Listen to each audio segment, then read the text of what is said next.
Welcome to the Graduate School's workshop on completing a thesis or dissertation. I'm Kathy Pagani, Associate Dean of the Graduate School. And I'm John Chambers, Director of Administration. Together we're going to go through a number of topics in helping you complete your thesis or your dissertation. The topics we're going to cover today are getting started, the electronic theses and dissertations, and some common problems. So let's begin with some general tips. You can't begin early enough and start to plan ahead. Think about your dates. Think about when you're going to defend. Also, you may want to start thinking about whether you want to hire a proofreader or someone who is an expert in the style of your discipline. It's generally a good idea to have somebody like this on board to go over your final document to make sure everything is fine. The graduate school does not provide names, but do talk to people in your department because often they will have a list of names of proofreaders in your discipline who can help you out. Now, as you get started, sometimes doing a thesis or a dissertation will feel like this, trying to push a very large elephant through a very small door. I'd like you to think about it in a different way. Think about the old expression on how you eat an elephant, and that's one bite at a time. Your thesis and dissertation is a large project, but if you take it bit by bit, you'll get through it just fine. Now, an important component of getting you through that thesis or dissertation is selecting the members of your committee and getting that established as soon as you can. If you're writing a thesis, you need to have a minimum of 3 members on your committee. A dissertation requires a minimum of 5 members. For all committees, you need to make sure that the majority of committee members are regular faculty at the University of Alabama. Do keep in mind that the graduate school dean will approve your committee before your defense, and you should not defend before this committee is approved. Should there be a problem, it could invalidate your defense. All committees also must include 1 member from outside of the department. This person can be outside of the university or simply outside of your department. You can go to our graduate school website, and you can see this link here to give you the forms for your thesis or your dissertation committee. So here's what the master's thesis committee form looks like. You have a place to put the names of the members. Do note toward the bottom that there is a place for departmental approval. Either the department chair or the graduate director will sign this, and then the graduate school dean will also approve the committee. For a dissertation, the form looks like this, very similar, except that there are more members here, and again, you need a departmental approval as well as the dean of the graduate school's approval.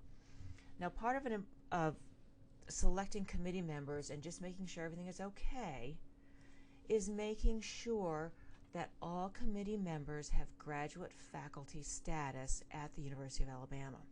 So we have a database on the graduate school's website that lists faculty with full, associate, and temporary membership. These are given for specific amounts of time. So a faculty member's status will expire, but it's an easy enough thing to have the person reappointed. You can take some initiative and check this database and make sure all your committee members have current status.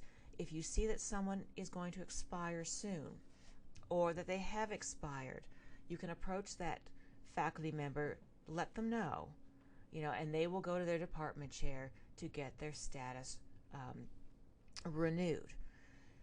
If you are doing a dissertation, make sure that your dissertation chair has full graduate faculty status. If you're doing a thesis, that chair can have associate membership or full membership.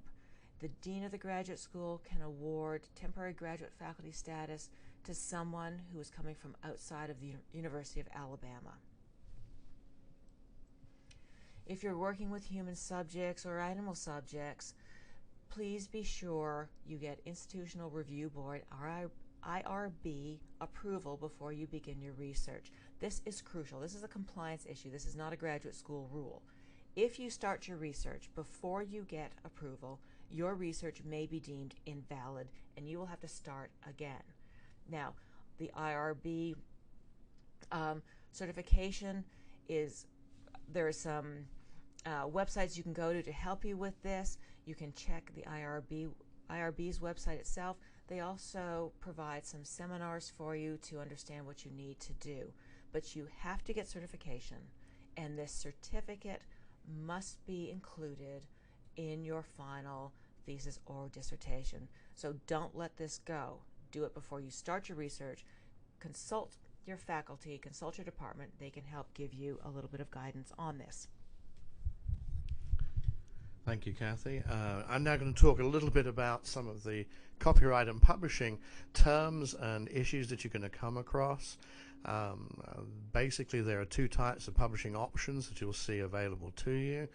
The first is traditional, which is precisely what it sounds like. It's just like the old-fashioned way of publishing a book.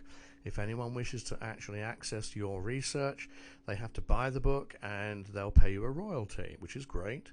The modern version, though, is what we call open access, whereby, and this is going to be a direct result of digital submission, and where your thesis and dissertation is now widely available across the internet once it's published, whereby anyone can access your material freely.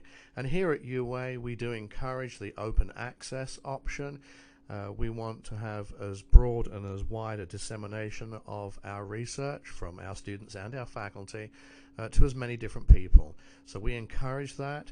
Discuss that with your faculty, with your committee. They will have their views, of course, and there will be views from different professions and different disciplines. We do offer the option of what we call embargo, which allows you to place a temporary hold on publishing. Obviously, we do want you to publish eventually. It's a degree requirement. But obviously, we understand that there are some instances, there are some occasions where you may wish to defer that for a short period of time.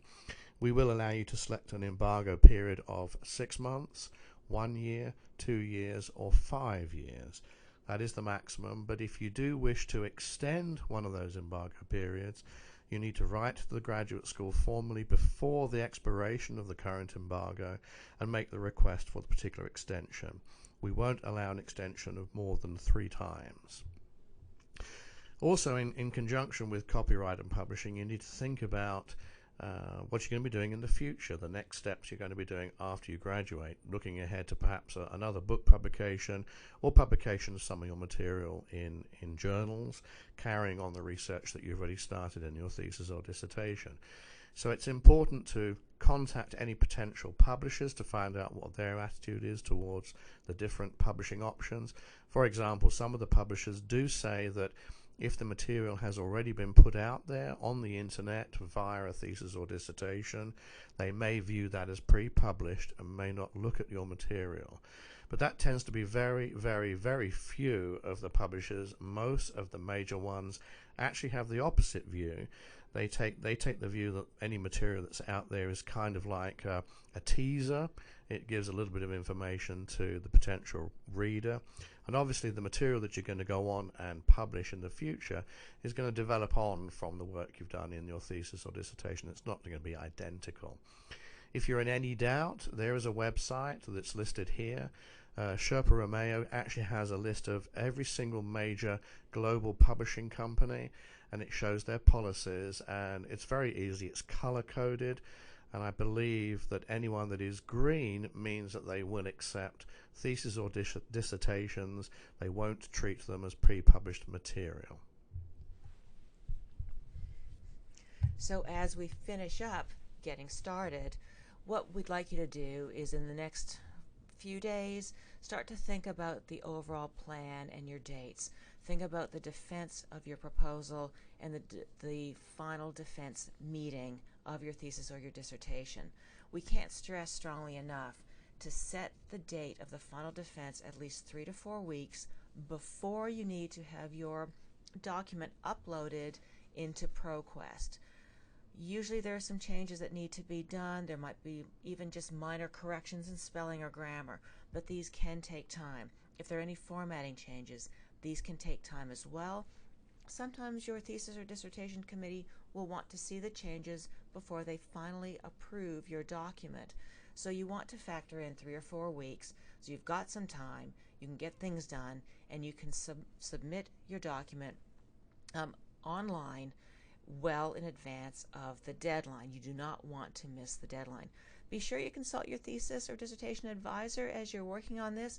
They can give you a lot of feedback and a lot of help on what you need to do, and they can use their own experience with their students to help you along. Okay, just a couple of points on the electronic thesis and dissertation side. Here at UA, it's actually been mandatory since August 2009.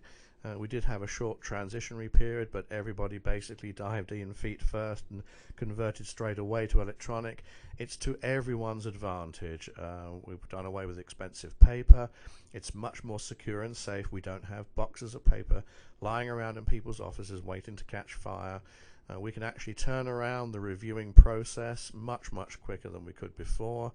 And obviously we encourage your committee members to use the electronic side as well, rather than get you to print out paper, although some of them will still do that. That's okay. But do try and get them to review everything online. It's much quicker and easier. And obviously the end result is much faster and easier publishing, which satisfies everybody. So as you're considering your document, your manuscript of your thesis, your dissertation, here are some things to keep in mind that you'll need to make sure it's all fine. First of all, think about your title. Avoid redundancies, and a longer title is not always a better title. You want to be descriptive, but don't be too wordy. You will be required to submit an abstract. So this needs to be 350 words or less. You want to start thinking about how you're going to craft your abstract. An important part of this is your table of contents. Make sure what you have in your table of contents matches what you have as the chapter headings and everything else in your thesis or dissertation. It's easy to sort of lose sight of that, but do go through and be very careful, that your table of contents matches what you've actually written. Your format will vary by discipline, so please talk to your advisor and your thesis committee members to make sure you are using the format, the form that is required by your particular discipline. And then, of course, double check, triple check your references to make sure that they match what you have listed in your manuscript. Just to add quickly there, in terms of the abstract, when we do actually publish your material through the ProQuest website, it's using the PDF international forms. They can be read by most machines. The limitation, though, is that the actual document itself is not necessarily readable by all search engines and all robots. It's the abstract which is the key thing, because you are required to post a copy of your abstract within the ETD metadata, and that is what the search engines actually look through. So again, just to emphasize how important getting that abstract correct is. Now, as far as helping you, on our website we actually have some sample pages for you to look at. Now, this is not necessarily how we want every single document to look, but it gives you an idea of kind of, on the preliminary pages, the sort of key things that we're looking at. It's kind of like the dummies guide to how it should look. So we indicate margin spacing, spacing between lines, capitalization, that sort of thing. Do please take a few minutes to have a look at it, because it will. We tend to find that that's where the majority of the errors occur in submission that we require to be fixed. If you actually look at that first before you start, before you submit, then you're actually going to cover many of the potential mistakes that are made. And obviously, recognizing that most students will be using Word or something very similar, we actually do have a Word template out there on our website that you can download. Remember, though, to please make sure you put in your name and not the example name that's in there, etc., etc. And just one other thing to mention: in many of the science disciplines nowadays, they use LaTeX. Typically as a separate software, especially where you have equations and formulae. It's great for that, but it's not great for the formatting the preliminary pages. Some students seem to be able to master it. Check in your department to see if there is somebody in there who can help you, but if not, the general recommendation is to use Microsoft Word to create your preliminary pages and then just add it together with your LaTeX document when you create the PDF. When you actually do come to to submit. It's a great idea to actually read the material on our website before you do that. I know that sounds obvious, but have a quick look. It makes things so much easier. ProQuest is the company that we publish through. We've always published with them since long before I came here.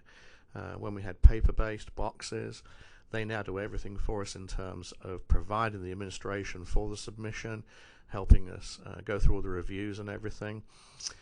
There's a link to their website from our ETD submission pages. They also include a lot of information about, I mentioned earlier about copyright and publishing. There's information in there as well. Some people tend to be a little bit wary of this creating the PDF. It's not scary at all. They have lots of information there and some tutorials. Again, check them out because it'll help you avoid some of the heartache when you get close to submission.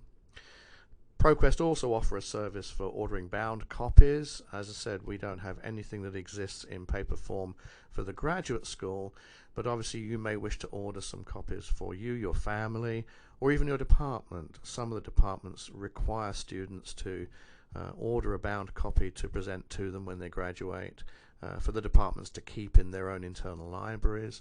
Again, check that out with your own department. And also we do offer separate ordering of bound copies ourselves through a company here in town. They're down on 6th Street, and their contact information is on our website, Tuscaloosa Bindery. They're very quick and efficient and are a good option to ProQuest. Obviously, a lot of students prefer to order everything through ProQuest when they're submitting, do everything one-stop shopping, but there's an alternative for you. We do have a submission demo video that's on our website, which you can go through. Takes you through each of the screens that you'll see when you come to submit, again to try and demystify some of the process. And we actually do have workshops that we will set out for people at least once a semester. Those dates are published on our website. Check out our website for any information on those. And here's just a quick look at what the front page of the ProQuest submission website looks like when you come to submit. One thing to check, please, look in the top right hand corner and make sure that the University of Alabama Graduate School logo is there. We want to make sure you're in the right place. It is easy. ProQuest administer a lot of institutions, and we want to make sure you've got the right ones, so do please check that out. As I mentioned earlier, we do offer workshops each semester. We do send notices out, and the dates of those are published on our website, usually on the front page, so keep your eyes open for those, please.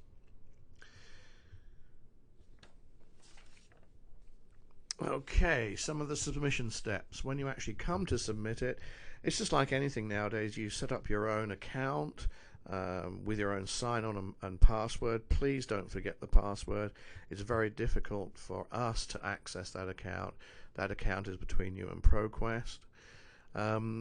As we always say to students, practice. Set this thing up as far in advance as you can.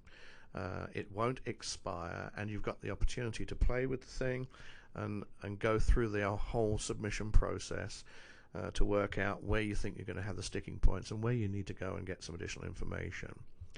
We talked about the publishing options that hopefully you will have decided before you come to the submission point. But again, there's more information on the ProQuest site and on our site about that if you need to. And I mentioned about the abstract. In addition to the abstract, there are other fields that you need to complete, which are the fields which help the search engines find your precious research and make it as widely available as we possibly can. Please remember that actually submitting the document online is just one part of the process. Your submission is not complete until we have received your signed, completed committee acceptance form here in the graduate school. That's very important. Do make sure that you've got all your signatures. They do have to be original signatures on one document. Please make sure you get those into us as quickly as you can, usually no later than the date you submit your ETD. And for those doctoral candidates amongst you, there's one additional thing that we require, which is this NORC survey of earned doctorates. It's basically a federal thing where they are collecting data to see what happens to students once they graduate and leave us. we would like you to complete that. Please, if you don't, we will notify you and put a hold on you graduating. So when you actually do come to submit, the stuff that you'll need to have to hand is obviously your full text in PDF format. Again, I mentioned earlier where there's information and assistance on creating the PDF. It's actually pretty straightforward. You need to have a copy of the abstract that you can cut and paste into the ProQuest metadata section. And then if you have any other what we call supplementary files, and I'm thinking here about if you have any video or audio files that you want to add. If you're a musician, for example, they do like to include or some audio files in with their dissertation. You have a separate option to include that outside the main dissertation, but as part of the submission. You need to give all the information about your advisor and other committee members. Again, this helps the search engine find the material in association with those faculty members. And again, also, this subject category thing is talking really about keywords, that sort of thing, which you use in a variety of ways that you access internet. Again, it's important to make sure that you do take some time to work out the subject category and the keywords that you want.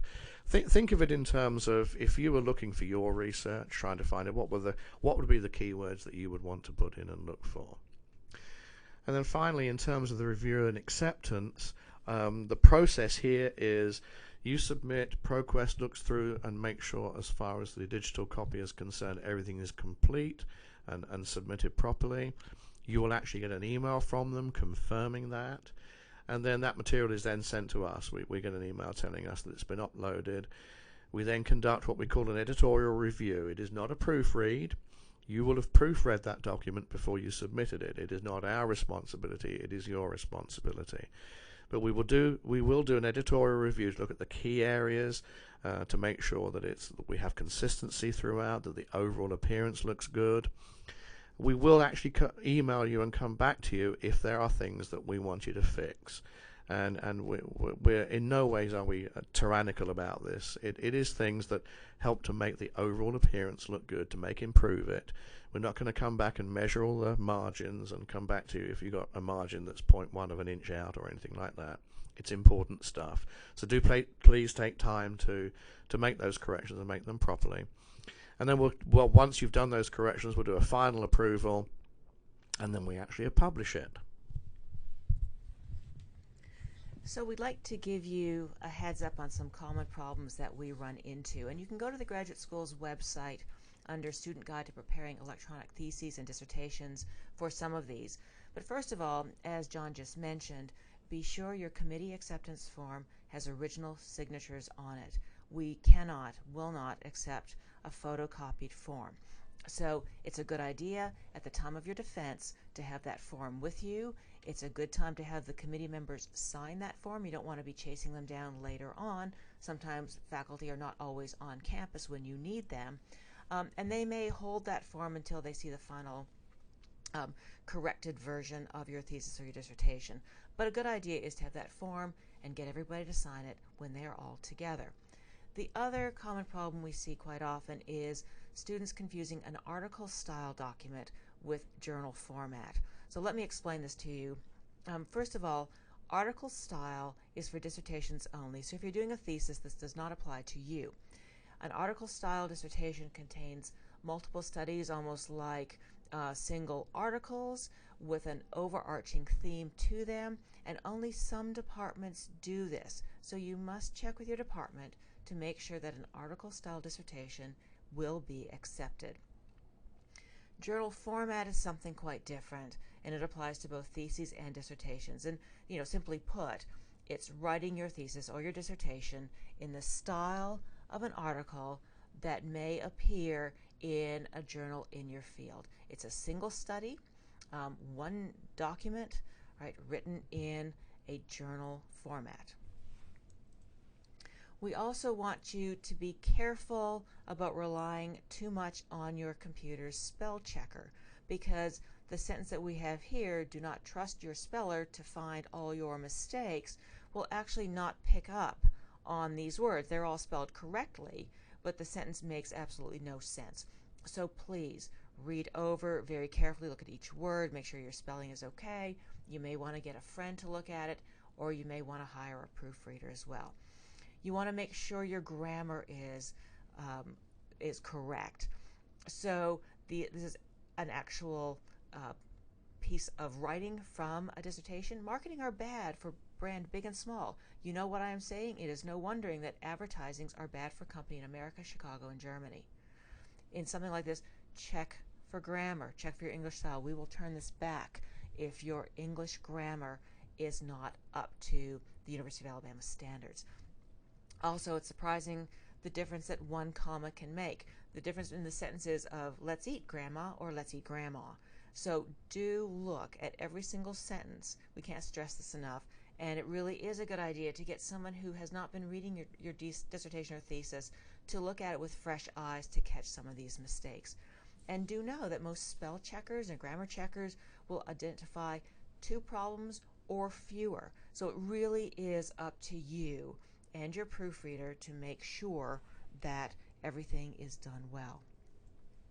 Some other common problems that we see: make sure that in the preliminary pages of your document that everything is there that must be there in the correct order, and that the pages are numbered. So for the full document, we ask that we have numbering at the bottom center of all pages. For those preliminaries, you're using Roman numerals, Arabic numerals for everything else, and do note if there are any special sequences in your document. As we heard earlier from John about embargoes, you select your embargo, but make sure you're consistent. If you're selecting 3 years, make sure you're consistent with ProQuest, with your document, with everything. All right, so be careful of that. And also, we want you to look at your title and any references for line spacing. So if you have a very long title, look to see where the break in that line is. You may want to adjust that somehow. Now, in terms of acknowledgments, both of those words are spelled correctly, and we accept both spellings. We just don't accept both spellings in the same document. So choose one, use it, and be consistent with this. And finally, we are always here to help. So you can go to our website and find some information, but really, if you have any questions, feel free to contact either Mr. Chambers or myself. Here are our email addresses, and the graduate school is in 102 Rose Administration Building, and the phone number for the graduate school is listed here. But contact us anytime. We would rather have you contact us than to stress about what it is that you're trying to figure out. So I'd like to thank you, and good luck with your thesis or your dissertation. Thank you, Kathy Ann. Good luck from me.